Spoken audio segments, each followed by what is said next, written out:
El presidente de Perú, Pedro Castillo, juramentó su nuevo gabinete ejecutivo tras la dimisión del jefe del Consejo de Ministros, Guido Bellido. Señora Mirta Esther Vázquez Chuquilín, juráis por Dios y estos santos evangelios desempeñar leal y fielmente el cargo de presidenta del Consejo de Ministros que os confío.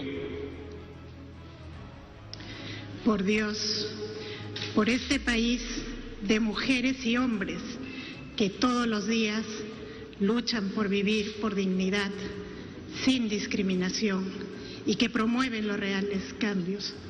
Sí, juro. Si así lo hicieres, que Dios y la patria os premie. Caso contrario, os lo demande.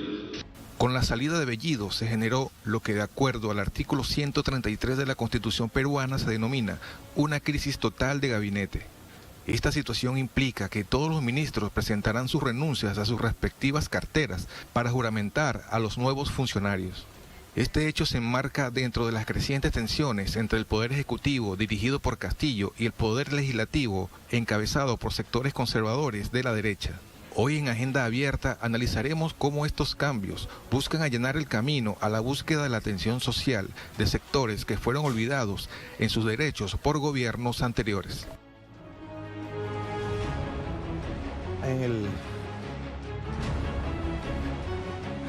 Y de acuerdo con esta nueva realidad para el Perú, porque efectivamente se tiene nuevo gabinete, hay registro editorial, empecemos por el portal de nuestra casa informativa Telesur. Presidente de Perú toma juramento del nuevo gabinete ministerial. En ceremonia celebrada en el Salón Dorado del Palacio de Gobierno de Lima, Pedro Castillo juramentó este miércoles a su nuevo gabinete ministerial, en el cual asumieron 7 nuevos ministros. Tras la renuncia de Guido Bellido, el jefe de Estado oficializó como presidenta del Consejo de Ministros a la expresidenta del Congreso, Mirta Esther Vázquez Chuquilín, quien expresó que por este país de mujeres y hombres que todos los días luchan por vivir con dignidad. El jefe de Estado ratificó en su cargo a 12 ministros, entre ellos a Óscar Martúa como ministro de Relaciones Exteriores y Hernando Ceballos al frente de la cartera de Salud, uno de los sectores que más pretende impulsar dentro del Ejecutivo. Y efectivamente, sobre este tema, obviamente hay noticias, hay referencias de orden editorial, como digo, y veamos lo que dice el diario La República de Perú. Castillo a Mirta Vázquez y nuevos ministros. Buscaremos el diálogo y la gobernabilidad. Luego de la ceremonia de juramentación del nuevo gabinete ministerial, el presidente de la República, Pedro Castillo Terrones, dio la bienvenida a la titular de la presidencia del Consejo de Ministros, Mirta Vázquez, y a los nuevos integrantes del Consejo de Ministros. Remarcó que lo que su gobierno busca es fomentar el diálogo, la gobernabilidad y el trabajo en equipo. Castillo subrayó que la nueva etapa en el gobierno del pueblo tiene como objetivo continuar en la lucha por los más vulnerables y vamos a lograrlo. Son las palabras que dan cuenta de cómo se afronta esta nueva etapa política a pocos meses, prácticamente 3 meses de la instalación del gobierno de Pedro Castillo. Veamos ahora lo que destaca el portal La Razón. Perú nombra a defensora ambientalista como primera ministra. El presidente Castillo nombró el miércoles como primera ministra a una abogada ambientalista que defendió a una campesina de los Andes en un caso contra la minera de oro más grande de Estados Unidos. Entre noviembre y julio, Vázquez también se desempeñó como presidenta del Parlamento anterior, luego de un caótico mes en el que Perú tuvo 3 presidentes. Vázquez alcanzó notoriedad nacional al fungir de abogada de Máxima Acuña, una campesina iletrada cuyas tierras rurales son disputadas por la compañía estadounidense Newmont, la minera de oro más grande del mundo. Esto es lo que dice La Razón. Y veamos lo que destaca ahora el portal El Peruano. Ejecutivo observa autógrafa sobre cuestión de confianza. El Poder Ejecutivo observó la autógrafa de ley que desarrolla el ejercicio de la cuestión de confianza regulada en el último párrafo del artículo 132 y en el 133 de la Constitución del país. En ella se señala que la posibilidad del presidente del Consejo de Ministros y de otros titulares del sector de plantear una cuestión de confianza se encuentra regulada en la Constitución. Como contrapeso a la facultad del Congreso de plantear una moción de censura contra los ministros, así efectivamente se plantea este tema. Por ello, precisa que la autógrafa de ley vulnera el principio de separación de poderes y las competencias del Poder Ejecutivo vinculadas con la formulación e implementación de políticas públicas. Esto efectivamente es lo que se plantea. Y queríamos destacar, antes de empezar la entrevista con nuestro invitado, viendo la portada del diario El Comercio, que decía hace un momento, la tenemos ahí en portada para que ustedes puedan analizar. Guido Bellido deja la PCM tras 69 días de caos. Así empieza el día de hoy la portada del diario El Comercio, un actor político dentro de la democracia peruana. Y dice, nuevo gabinete, Mirta Vázquez asume ahora la conducción. Si así empezamos, no se imaginen lo que puede pasar después con lo que hagan con Mirta Vázquez. Tanto El Comercio como la República se han instalado en ese frente de batalla contra lo que haga Pedro Castillo. Y por eso queremos conversar con Gustavo Espinosa. Él es profesor, es periodista y analista político, a quien le damos la más cordial bienvenida para poder iniciar este diálogo. Bienvenido, ¿cómo está usted? ¿Cómo ha pasado? Buenos días, amigos de Telesur, a disposición de ustedes, encantado. De entrada le preguntaría con todo afecto, ¿cómo interpreta este titular del Comercio que dice que hubo 69 días de caos? ¿Efectivamente el caos reinó en los últimos 69 días en Perú? No, evidentemente no. La derecha ha querido generar un clima de caos y del gobierno para derribar a Pedro Castillo y al equipo de gestión. No han logrado ese propósito y finalmente este llamado choque de trenes que estaba previsto para esta semana ha tenido un desenlace de alguna manera previsible.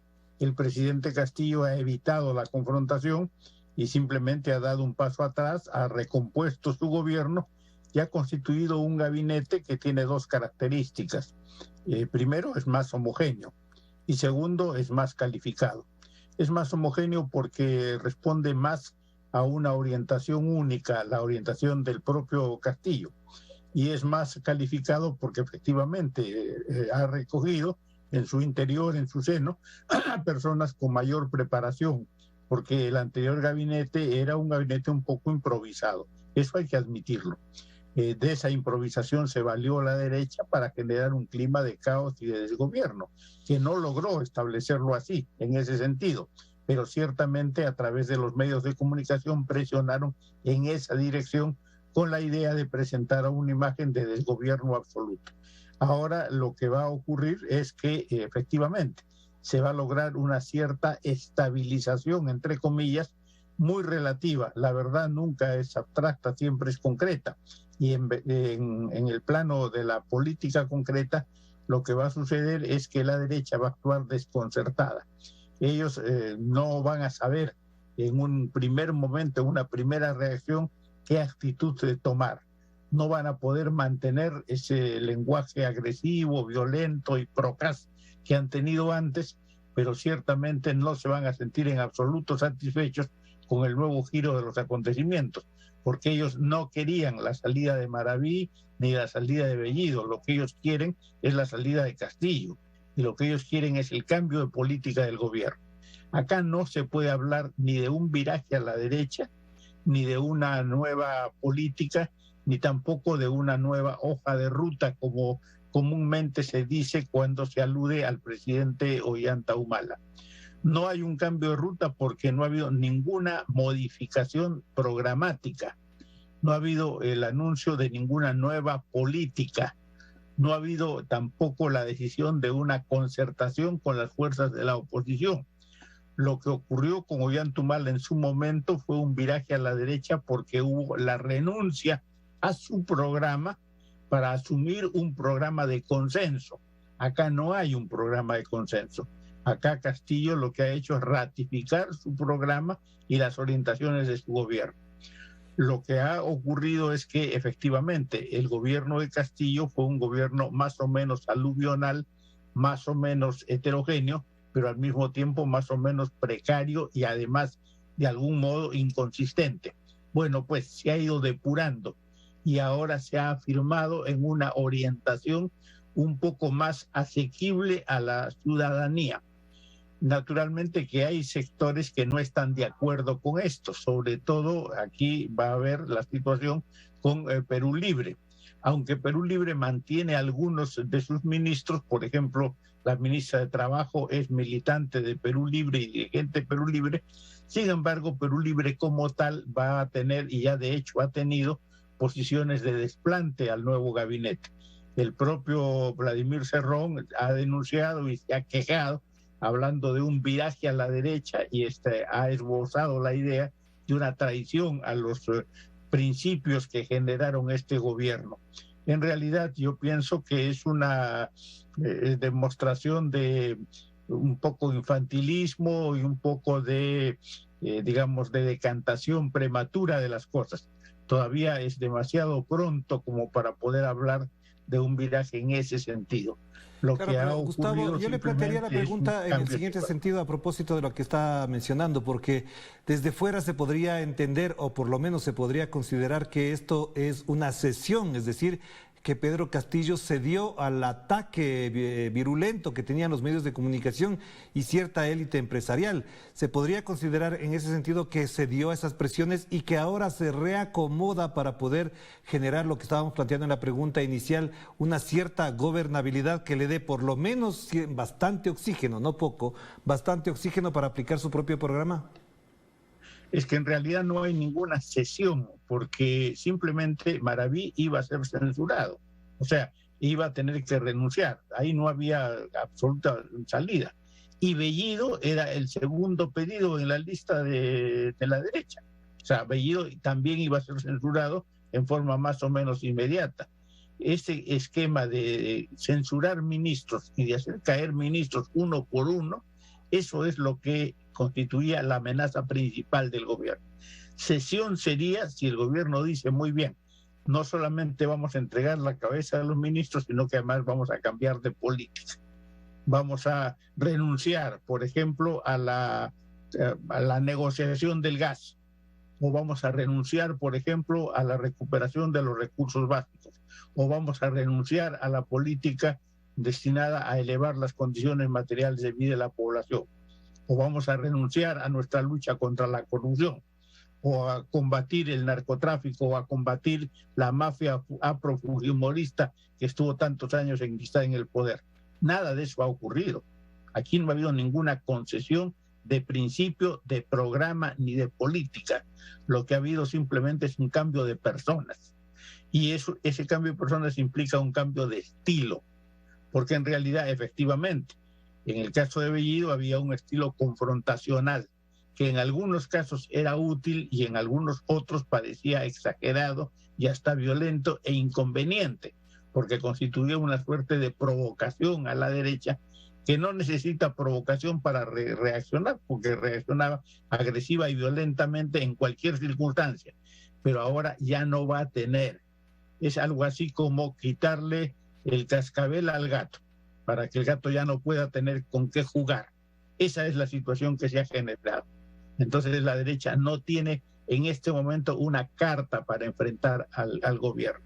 Va a tener que atenuar su política y buscar nuevos caminos.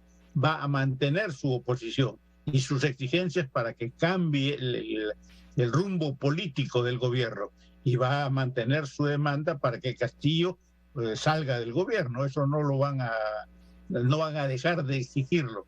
Constituye una esencia de su política, porque lo que ellos quieren es no una política de izquierda, sino una política de derecha vinculada a los intereses del Fondo Monetario, y eso es lo que no hay. De acuerdo, no está previsto. Gustavo, ahí le planteo también una pregunta con el conocimiento que usted tiene y además para que nos aclare desde el punto de vista informativo.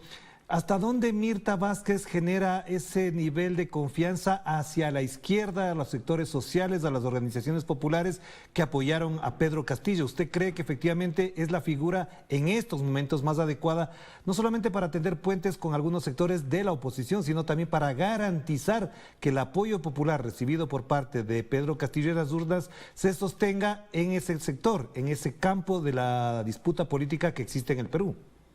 Bueno, en realidad, en relación a Mirta Vázquez hay tres elementos. El primer elemento es sus antecedentes. Ella viene de Cajamarca, donde se hizo la lucha contra Conga, contra la minera Conga, en defensa de los recursos naturales de la población. y tuvo en esa lucha una posición muy firme, muy consecuente, muy combativa y muy resuelta, que la convirtió en su momento en defensora del ambientalismo. Esto permitió que ella defendiera, por ejemplo, a la anciana esta que es acosada por Newmont, la empresa norteamericana, que quiere quitarle sus terrenos, la señora Máxima Acuña. Ella asumió la defensa de ella de una manera muy firme y consecuente y logró la victoria. Ese es un elemento.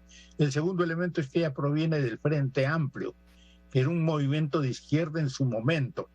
Luego el Frente Amplio viró hacia posiciones un poco capituladoras. Bueno, ella se retiró del Frente Amplio por eso. No estuvo de acuerdo con ese rumbo y asumió posiciones unitarias. Se vinculó más a Nuevo Perú, a las organizaciones de izquierda más definidas, porque ella se sentía en posiciones de izquierda más definidas y asumió en esa condición la presidencia de la Cámara del Congreso de la República en el periodo anterior. Bueno, el tercer elemento es ese. Mientras fue presidenta del Congreso, hasta en 4 ocasiones quisieron presentarle mociones de censura para echarla de la presidencia del Congreso. Y ella logró eludir en las 4 ocasiones esa confrontación sin hacer ninguna concesión. No negoció nada, ni entregó nada, ni pactó nada. Simplemente derrotó y desactivó las maniobras diversionistas que se planteaban en su contra. Entonces, es una política con cierta calificación, con cierta credibilidad y con determinada trayectoria. Ciertamente nadie puede poner la mano en el fuego por nadie, pero si se trata de antecedentes, los antecedentes la califican bien. De acuerdo, pero entonces para finalizar la última pregunta, Gustavo, ¿cuál es el principal reto después de esto? Es decir, superado estos obstáculos, estos vaivenes en los que se desenvolvió los primeros 69 días del presidente Pedro Castillo, ¿cuál es el siguiente desafío o reto político más importante? Porque evidentemente hemos visto que, por ejemplo, la tarea de la vacunación avanza, ha sido exitosa, en cierta medida también garantiza una cierta tranquilidad para la población, pero la economía todavía no está bien y por otro lado las dificultades en el orden social todavía están presentes. Le planteo esto para reiterar, ¿cuál es el desafío político de este momento entonces de Pedro Castillo? Bueno, el desafío principal es lograr recuperar, digamos, la credibilidad de la población, porque la campaña ha sido tan intensa que hay gente que está desorientada, hay gente que está confundida. Hay gente que cree que efectivamente el gobierno no sirve o no tiene capacidad o no tiene calidad, que no está en condiciones de asumir la conducción del país. Incluso gente que votó por la izquierda en este momento muestra de algún modo cierto escepticismo. Eso es lo que hay que enfrentar en primera instancia. Luego hay que recuperar la economía. Hay un periodo en el cual, un proceso en el cual hay una elevación del precio del dólar. Esto genera un alza de los alimentos, sobre todo, y de otros productos de primera necesidad. Esto hay que enfrentarlo, se están tomando algunas medidas con ese propósito. El tercer elemento es la recuperación del gas, porque está planteado el tema de la renegociación de los contratos gasíferos que va a permitir el descenso del precio del gas. Esto hay que asumirlo. Y el cuarto elemento es el control social, que está vinculado a determinadas demandas populares. En este momento, por ejemplo, en la zona de Bambas, en el Cusco, hay una exigencia de las poblaciones y de las comunidades campesinas que han tomado los corredores mineros para impedir que las empresas de la zona puedan sacar su mineral hacia la costa. Esto está generando un clima de ciertas tensiones locales. Esto fue de alguna manera encarado por el presidente del Consejo de Ministros anterior, Bellido, pero no encontró una solución. Por eso precisamente antier estas organizaciones poblacionales campesinas, comunidades campesinas, habían acordado retomar el control de los corredores viales, incluso habían demandado la renuncia de Bellido, considerando que Bellido no había cumplido con los compromisos que había asumido. Bueno, ahora tienen que retomar la negociación y encontrar un camino de salida, que existe el camino de salida, pero ciertamente ese camino va a afectar los intereses de las empresas mineras y los grandes consorcios. Claro que sí. Gracias, Gustavo, muy amable por atender esta invitación para reflexionar sobre